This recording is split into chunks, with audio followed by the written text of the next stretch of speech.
आदरणीय और प्यारे मित्रों, आज का अपना विषय है हमारे जीवन का उद्देश्य क्या है। क्या मेरा आनंद मेरे हाथ में है? जियो और जीने दो। मित्रों, हम हमेशा हमारे जीवन के बारे में सोचते रहते हैं। जब से मानवजात पैदा हुई है, उसने विचार करने की क्षमता प्राप्त की है, तब से हमेशा एक सवाल उसके मन में बार बार आता रहा है कि हमारे जीवन का उद्देश्य क्या है। क्यों हम इस पृथ्वी पर पैदा हुए? पैदा होने के पीछे का कारण क्या है? क्यों हम जी रहे हैं? हमारे जीने का सही उद्देश्य क्या है? और इसी को ढूंढने की कोशिश इंसान करते गया। उसमें से आध्यात्म, स्पिरिचुअलिज्म ये क्षेत्र पैदा हुआ। उसमें कुछ सवाल ढूंढने के या फिर जवाब ढूंढने का प्रयास हुआ। तो फिर उनमें से कुछ लोगों को लगा कि हमारे जीवन का सही उद्देश्य है मोक्ष प्राप्त करना। मोक्ष प्राप्त करना या फिर स्वर्ग प्राप्त करना, ताकि इस जीवन में हम अच्छे कर्म करें, ताकि हमें स्वर्ग प्राप्त हो, नरक में जाना नहीं पड़े। उससे भी आगे का और बड़ा उद्देश्य हो सकता है मोक्ष प्राप्त करना। मोक्ष प्राप्त करना, इसका मतलब क्या? इंसान जो बार बार जन्म लेता है, फिर मरता है, फिर जन्म लेता है, फिर मरता है, फिर जन्म लेता है, इस चक्र से मुक्ति पाना, इसको मोक्ष प्राप्त करना कहते हैं। तो जहां पुनर्जन्म की कल्पना है, इंसान बार बार जन्म लेता है ऐसा माना जाता है, उस भारतीय फिलॉसफी में माना गया कि हमें मोक्ष प्राप्त करना है, हमारे जीवन का सही उद्देश्य है।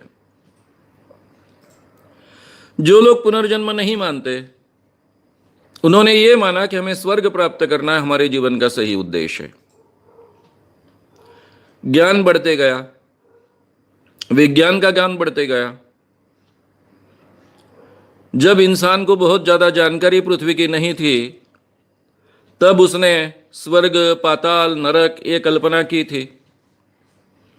आज के जमाने में इतना ज्ञान होने के बाद में स्वर्ग की कल्पना, नरक की कल्पना स्वीकारना बहुत कठिन है। पुनर्जन्म की कल्पना स्वीकारना बहुत कठिन है। तो ये सब के सब जो उद्देश्य हमको कहे गए, ये काल्पनिक उद्देश्य हमको लगने लगे। फिर 20वीं शताब्दी में इंसान सोचते गया कि हमारे जीवन का उद्देश्य क्या है। पहले करीबन 2-2.5 हजार साल तक हम इस ढंग से जीते आए कि धर्म का एक हिस्सा बनकर हम जीते आए। 19वीं 20वीं शताब्दी में हम स्वतंत्र होने लगे, धर्म से भी आगे चलकर जीवन जीने लगे। धर्म को छोड़कर या फिर धर्म के परे होकर जीवन जीने लगे। जैसे भारत में कॉन्स्टिट्यूशन के आधार पर सभी चलता है, पूरा देश चलता है। तो फिर हमारे जीवन का उद्देश्य क्या होना चाहिए? क्या हो सकता है? इसके बारे में काफी चर्चाएं चलती रही, बहस चलता रहा। इन सवालों का जवाब इंसान ढूंढता गया, मैं भी ढूंढता गया।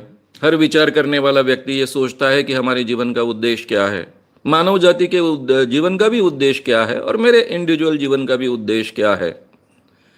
और इन सवालों का जवाब जो मिला, मैं आप तक पहुंचा रहा हूं।